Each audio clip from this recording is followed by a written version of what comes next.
welcome to the Utah Puck Report. I'm your host, Jay Stevens. Good things happening in Utah.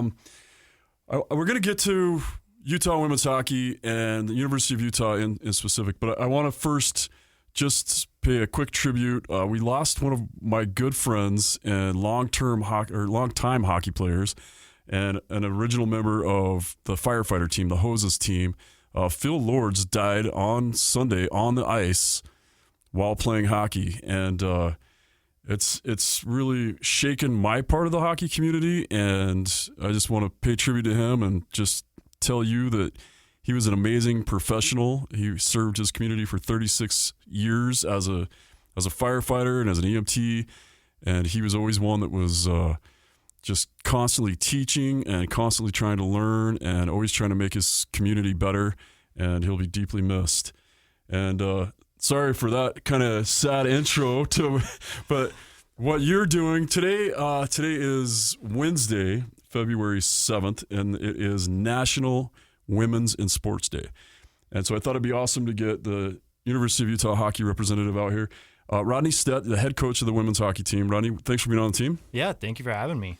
So let's get to know a little bit about you. Where are you originally from? So I'm originally from right outside of the Twin Cities in Minnesota, a little smaller town called Cottage Grove, pretty much right between the Twin Cities and Wisconsin.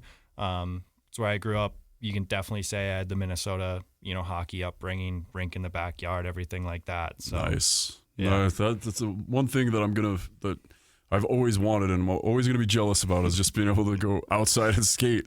Yeah. I that's where my mom always tells the story. I taught myself how to skate in the backyard. She was trying to help me, and I started getting mad with her. I told her to leave me alone and go inside, and she said she went inside and cried and just watched me fall over and over and over again until I figured it out by myself. And I think it kind of shows with my crappy stride out on the ice now, but well, yeah, sometimes we're a victim of our own stubbornness, right? Yeah, exactly. All right, so you grew up playing, you played Minnesota high school hockey? Yep, so right around the mites age, I switched to goalie, actually. I think my parents still kind of deep down don't like me for that because of the bank account that happened. But yeah, I switched to goalie. I played all the way through high school. And after high school, due to my coach kind of ruining hockey for me and everything like that, I hung him up, probably took 3 months off, realized that I missed hockey a lot. Went back, just started playing men's league with all my friends and all, my family and everything like that. Fell in love with the game and haven't really looked back. It's my passion. That's one of the things we've talked about here, and we just talked about him before we went on the air. But Jordan Parisi, who's been one of our guest hosts and guests on the show a few times, we talked about him quite a bit, and his dad trying to teach coaches and kids, don't ruin the passion for your kids. Don't whether you're the coach or whether you're the parent, overcoaching or just being a tyrant when it comes to raising your kids can ruin the passion for the game. And you want the passion's what's going to make them better. And regardless of making them better, regardless of anything, you want them to be able to enjoy the game.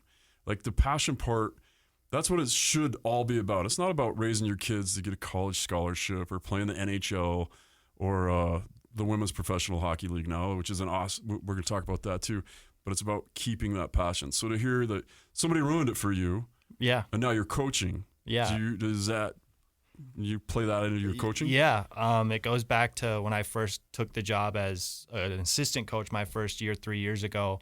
My best friend was the head coach, Braden Yo, and her and I sat down and we talked about it, and we were like, let's make sure that no matter what, no girl shows up to the rink and regrets showing up. She doesn't make sure that she wants to show up to the rink every day.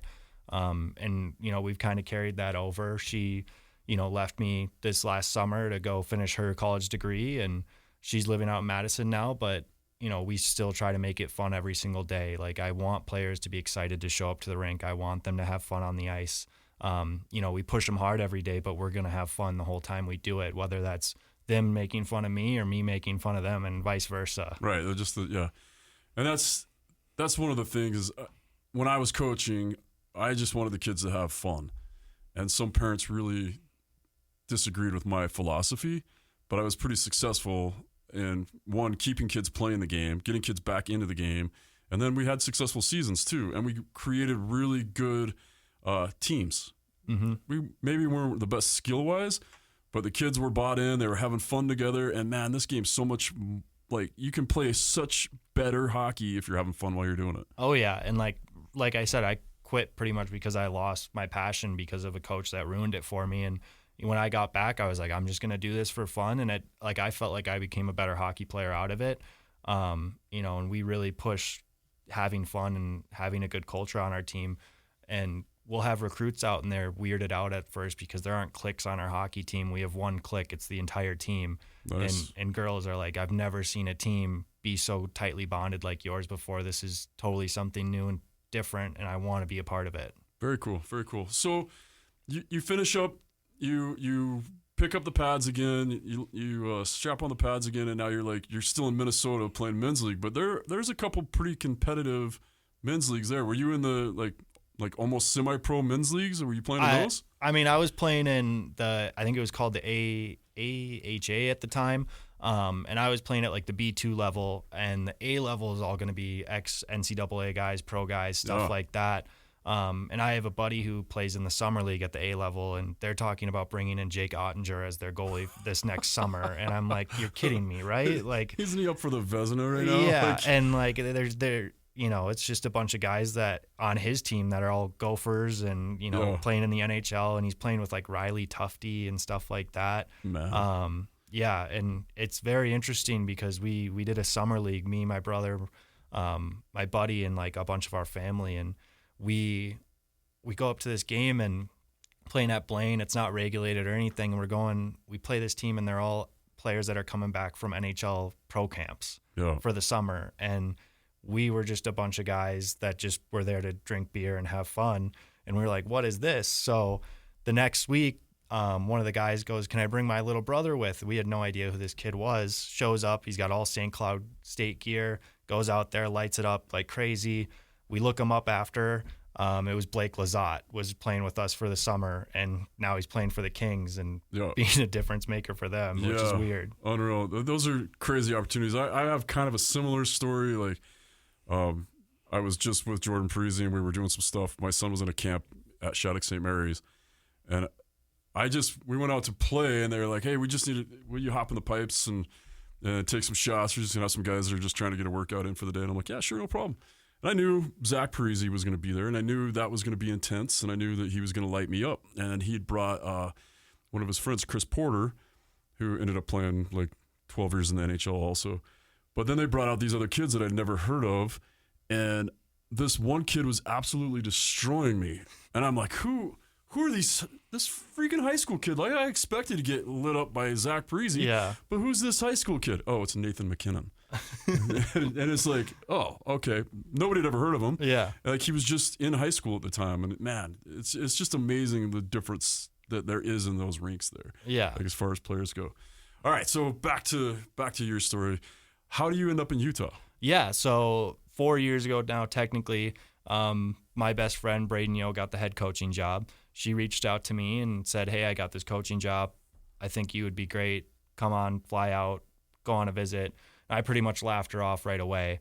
And then COVID hit, and there was nothing going on. So I said, why not come on a visit, see if I like Utah. I flew out here, and within 15 minutes, I was like, all right, I'm picking up my life and moving out here.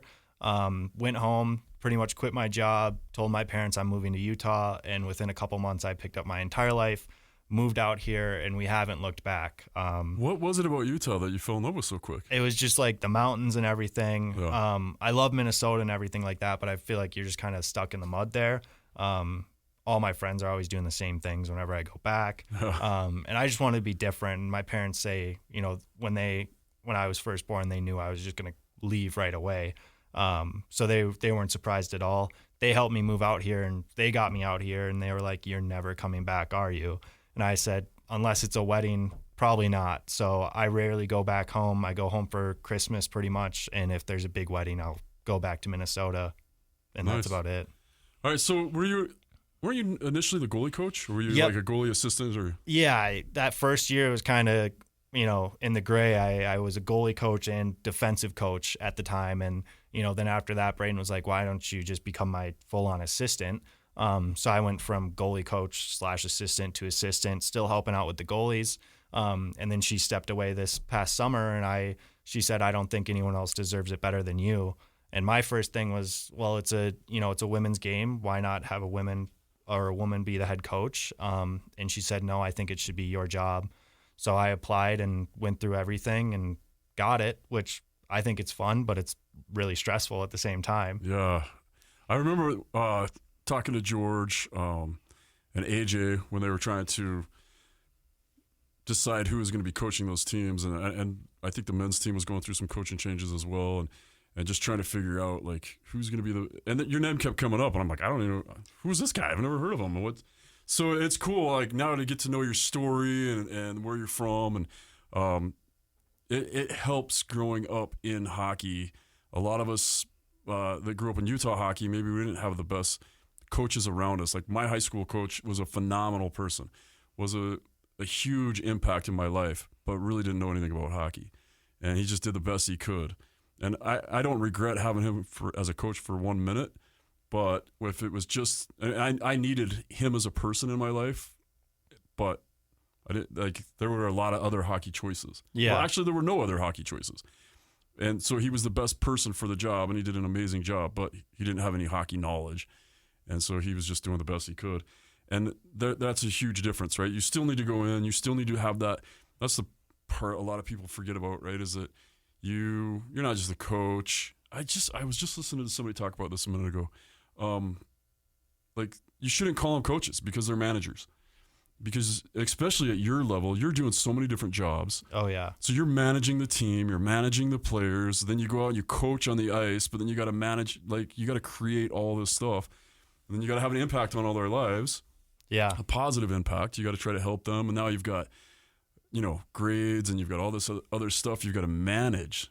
You really should be called a manager. Yeah. I mean, my roommate was asking me last weekend, what do you do before a game? And I'm like, everything. Yeah. I'm doing everything to prepare myself for the game, to prepare the team, to help the other team maybe if they're in town, everything. Like, you're planning out everything, which is pretty insane. But, like, I do have to say, thanks to AJ and Amy, our GMs, like, they really try to make it where our job is to coach hockey, and that's it. We don't normally have to worry about the travel or planning food or anything like that. It's all planned for us.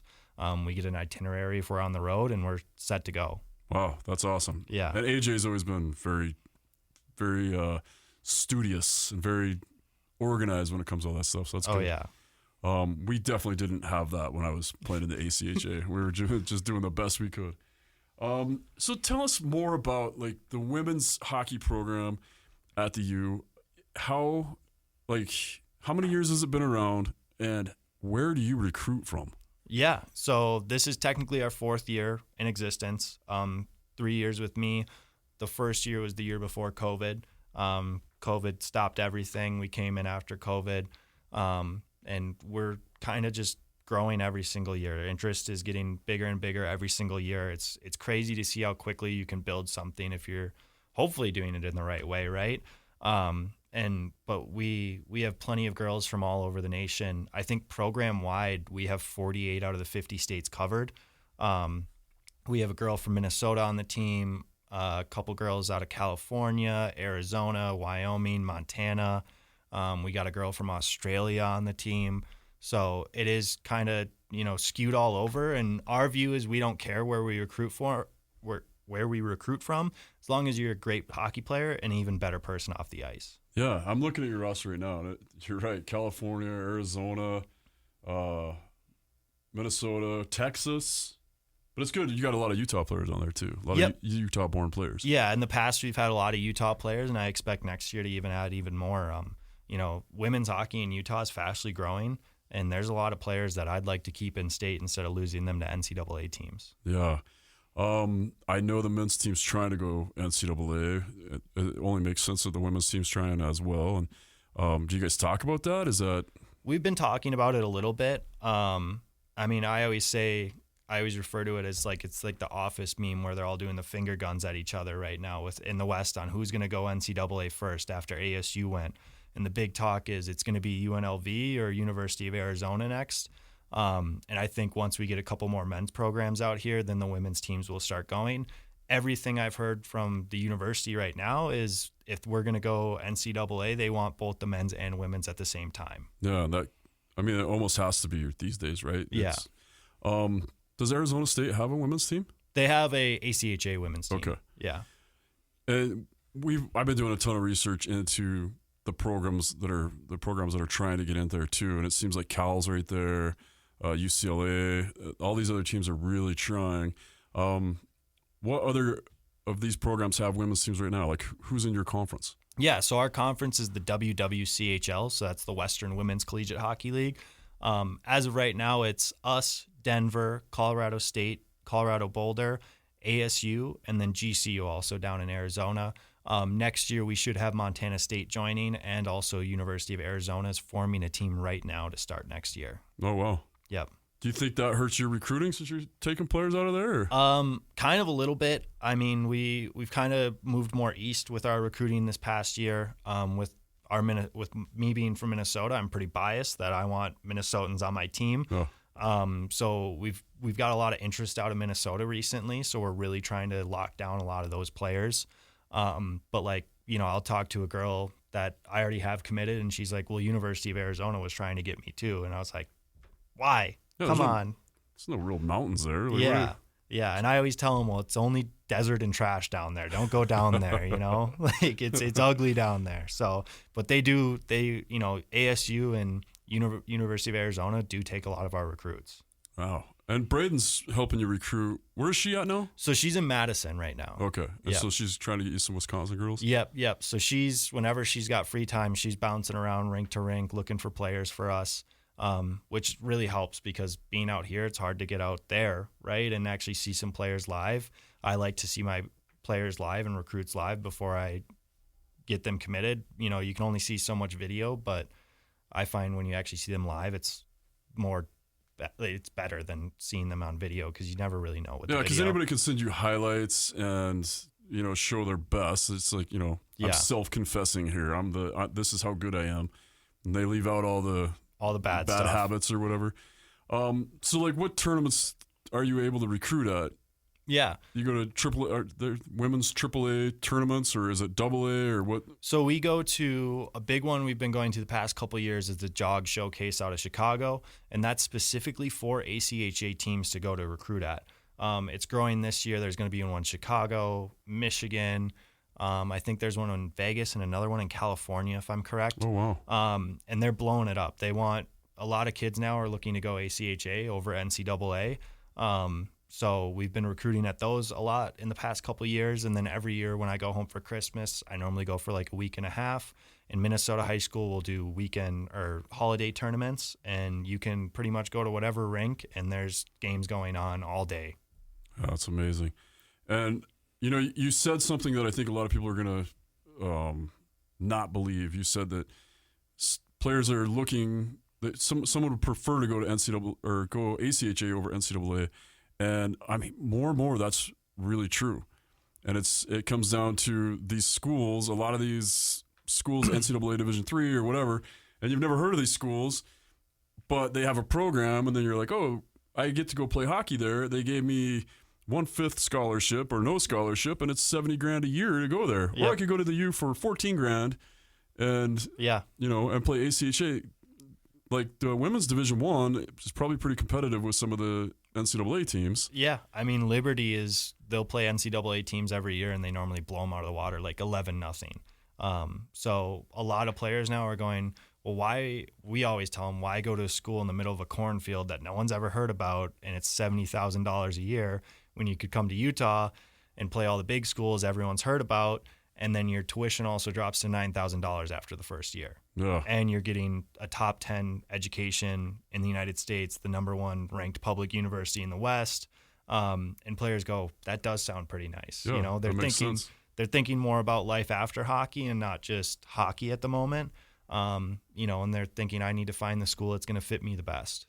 Yeah, that really makes sense. And as a parent that went through this with a soccer player, and I was looking at some of these programs, and I'm like, man, you're telling me, like, we did some of the campus visits, and Pepperdine was like $85,000 a year. Yeah. And they offered my son like a 1/3 scholarship. I'm like, man, You want my yearly income to pay for school? It's Exactly. unreal. Okay, so how's the team doing this season? Yeah, I think we're doing a lot better than we expected. With the changeover from head coaches, like there's always going to be a little bit of a step back. I think that's pretty normal now. And the team is doing a lot better than we truly expected. We came in, we had 21 players rostered this year. We offered 29, and we lost players to, you name it, it happened in the offseason. We had girls that were told by doctors, one more bump on the head, you're a vegetable. Wow. We had girls' families have crazy medical emergencies that they decided to stay home, not attend school anymore. Like you name it, it happened to us. Every week we were losing a player. So we started with 21 this year. We went to 22. About 2 weeks into the season, someone reached out and said, hey, I'm at the U. Can I come be a practice player? She came out. We were like, do you want to be on the team? And she said, yeah. And she's one of our best defensemen now.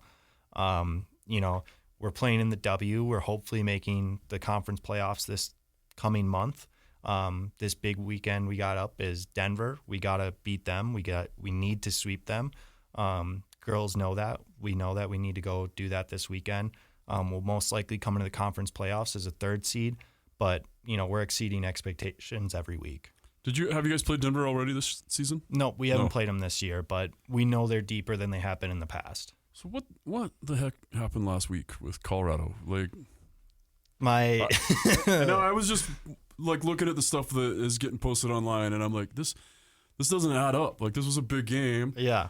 And okay, so the ACHA ends in ties. So it all goes down to your conference then after that. So going into our conference, it's after overtime, which is 3-on-3 in 5 minutes, it's a tie. And shootout is truly if you just want a winner or a loser, but it's not going towards rankings. It's not going towards anything. And my understanding was as the home coach, and if we can hold the ice for longer, we can do a shootout. So I got my 3 players ready to go. We were ready, let's do this. Let's end this. We were going to win. Their whole team got on the ice, congratulated their goalie, and just started getting off the ice. The refs were running around. We don't know what to do. I look across the ice. AJ's on the phone with the commissioner asking what the rule is. And I'm telling my team, don't leave the bench because I don't know what the rule is now anymore because they're just doing whatever they want. And so we looked it up technically after the 3-on-3 overtime, like it's just a tie. But in my eyes, let's have a winner or a loser. I don't care if it's just for the crowd. Let's do it.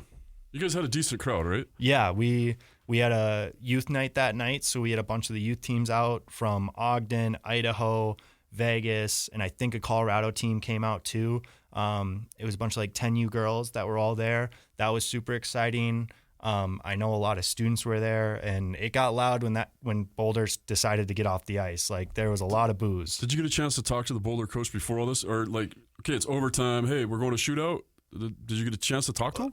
For my understanding was it's just kind of a gentleman's agreement, like, let's go. But he just got on the ice and said, we want to go home. And I said, what's 5 more minutes? And that was kind of the end of it. All those girls in the stands that are wanting to see this finish, like this was a huge opportunity just to seal the deal, right? Like just to make it that much more entertaining. Yeah.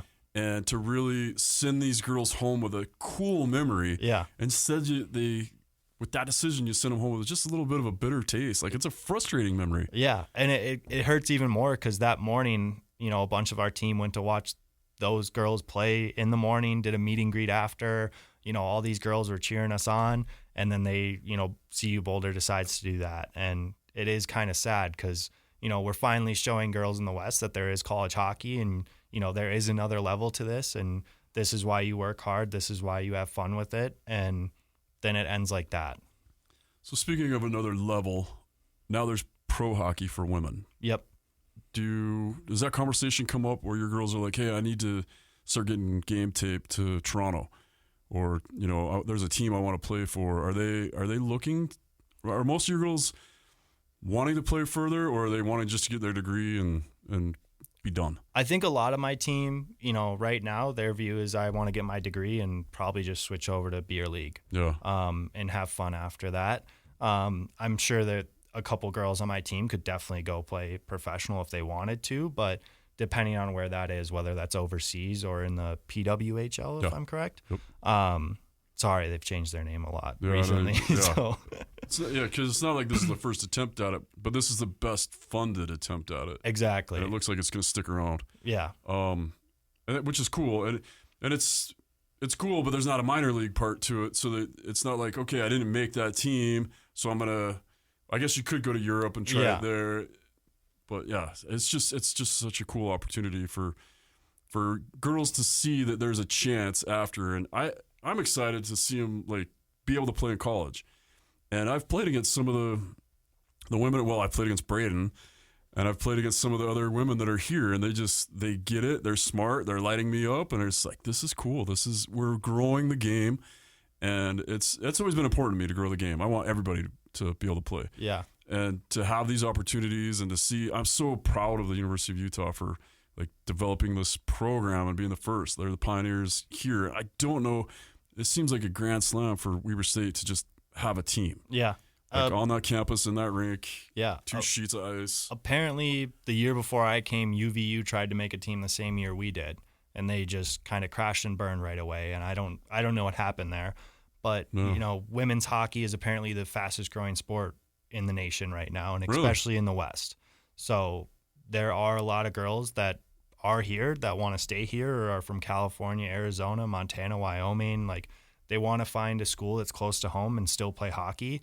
And, it's quickly becoming the better route to pick.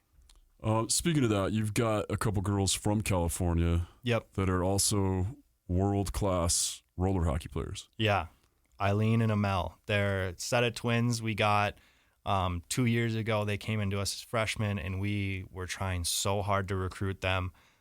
They were going to every D1 visit, doing all that stuff, and they came to our tryout and were like, please, please, please come here, pretty much. Oh. They, right then and there, they're like, oh, no, we're coming here. Like, this is where we want to be. And we got them. And why? How did you get them? Like, seriously, what was the clincher there? Because if they're going to NCAA D1 programs, what do you throw at them? They came, they saw our culture, they saw, what we can offer, and they fell in love with it right away. And I think that's kind of what sealed the deal with them, and it helps us seal the deal with a bunch of other recruits. But they're special. They're awesome to have. They're always, they have great attitudes, and like you said, they're playing roller on the world level. Yeah. Last year, middle of the season, we sent them to Argentina to play in the U18 roller championship, and they came home with a silver medal, which is that's awesome, crazy. Yeah, and you said you had another player as well that played for Australia? Yeah, so we have Grace Jensen, who's also on the Team USA team, and then we have Cassie Haley, who plays for Team Australia. Okay, where's Grace Jensen from? She's from Amel and Eileen's hometown, too. Oh, okay. They all played youth hockey together. So came as a package deal? Or? Yeah, so nice. Grace came just this past year to us. So she's a freshman, the other two are sophomores, but they all know each other, and Amel and Eileen were definitely putting in good words to get Grace on the team. Very cool. That's the best way to get players is have their friends commit and then make them do the recruiting for you. Exactly. I tell our recruits all the time, like, talk to your friends about us. You never know who wants to come out too. And this past couple of weeks, we had a recruit come out from St. Louis, and she said, I'm coming back to tryout weekend, and I'm going to bring 6 friends with me. And I was like, okay, sounds good. Unreal. Yeah. That's perfect. And that's how it works. And sadly, that's even how it's been working in like at the mite level. You'll get one kid switch teams, and then he'll bring all his friends to the other organization or whatever. In Utah, that's how it goes. But this is amazing. Like I'm just excited. I appreciate you being here. For people that haven't seen a University of Utah women's hockey game, how do they find your schedule? How do they get tickets? And how do you convince them to come right now? Like, here's your chance to talk some people into coming and checking out your program. Yeah. You can go to our website. I believe it's universityofutahhockey.com. Pretty easy website to navigate. You click it, you find the tickets, and then you scroll down and it will give you single game tickets. You can buy them. I think it's $10 for adults, free for anyone 10 and under, might be 12 and under. But we encourage people to come out. It's truly special what we're doing here. Players are very involved with it. They're always trying to sell tickets on campus, everything like that. With the MUS on the campus, the Mighty Utah Student Section, we can't technically use that term. So we came up with a term that I think is absolutely terrible, the SUS, which is the Skating Utah Student Section. But from my understanding is when those tickets go on sale, they'll sell out within pretty much an hour. And that's roughly 500 tickets. So, and those will get you in for, I think it's like $5 for the season. And that can be any M1, M2, or women's game. Oh, wow. But there are days when you have all three playing in that building. Yeah, and those are very, very hectic days when you got 6 teams running around and you don't know what locker room you're in yet or anything like that. So AJ makes it pretty smooth on the home teams, but on the away teams, any advantage is a great advantage, I guess, right? Getting dressed in their bus in the, out in the parking lot. Nice. All right, so you guys go to Denver this week. Yep. Do you have home games coming up? So I believe it's February 23rd. We start our WWCHL playoffs, which will most likely be ASU, Boulder, us, and then whoever else makes it. It's going to be the top 4 out of the WWCHL. Okay, that's awesome. And again, you can just get that stuff. It's right here, University of Utah Hockey. Let me make sure it's the right. Yeah, universityofutahhockey.com. Everything's right there. Super easy. There's a ticket tab right there. I'm looking at it right now. It's super easy. So yeah, apparently there's no excuse. Yeah, from what I understand is a lot of other teams use Optimex Sports, I believe it's called, and they just base their website off of ours because AJ is great at it. AJ's the man. Yeah. Yeah. So he met the guy that runs it. Met AJ one weekend and was like, I want to make my website like yours and give it to all the teams. Well, last year we streamed these games. KSL Sports picked them up and we streamed a lot of the games. And I don't know what's going on this year, but I'm going to see if we can at least stream these playoff games. Yeah, that'd be great because, I mean, like we love to get out there. A lot of people don't even know we exist. And, doing stuff like this, that helps people realize we exist and that there is women's hockey out here. Yeah, and it's awesome. Yeah. And it's fun, man. I'm telling you, watching the stuff that I was watching the last couple of weeks and just seeing the elevated level of the skill of these women that you have on the team, it's fun and it's great hockey. And when my daughter was growing up, there was nothing like this. Mm-hmm. There was nothing. And she wanted to be a hockey player so bad. And my wife just kept saying, please, for the love, don't be a hockey player. We already have 2. Don't be a goalie. So instead she was a soccer goalie. All right. But man, if there was a program here, when she would have seen it, she would have done it. And I don't know if you know Brandon Manick, his son played for the Portland Winterhawks in the WHL and then played for the Utah Grizzlies. He's got a daughter that's super competitive in hockey right now, but she's young and she's running out of places to play. Yeah. And I'm like, there's got to be something else here because she needs 2 more years. There's a bunch of girls here that are going to be like 14, 15, and there's not going to be anything for them except for Utah high school hockey, which is not great for girls or boys, really, that are trying to go to the next level. And it's going to be, I don't know, I just see like there's just a gap that we got to fill somehow. Yeah, and whether that's, just combining all those youth teams into one organization, I don't know the answer to that.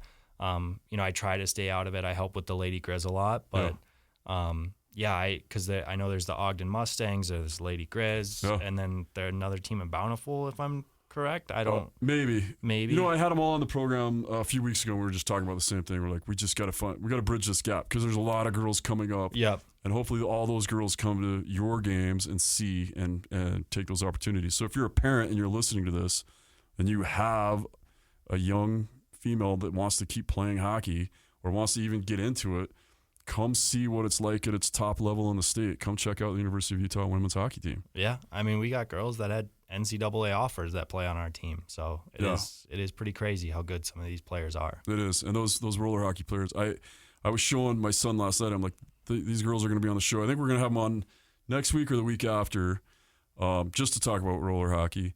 And I was showing some of the videos of they put in some time at roller hockey. They've got some stick handling skills. And I know. That usually translates. I played with guys, when I played professional roller hockey, I played with guys that were also playing professional ice hockey, but they were roller hockey players first. Yeah. Alex Tanguay is most famous for the Avalanche. He was he was a roller hockey guy. And then he got good enough to be a superstar in the NHL. Yeah. So it's pretty cool. Yeah, those twins' hands are crazy. I mean, Amel pulled a move today in practice that was crazy, and she just had the biggest smile on her face after, and I couldn't help but laugh because I was Nice. like, what else am I going to do? I love it, man. I love it. They're having fun, and I can't wait to see the skill. Rodney, thank you so much for coming in and being on the show, and hopefully a bunch of people hear this and come out and watch your games. Good luck this weekend in Denver. Yeah, thank you. All right, and that is the Utah Puck Report.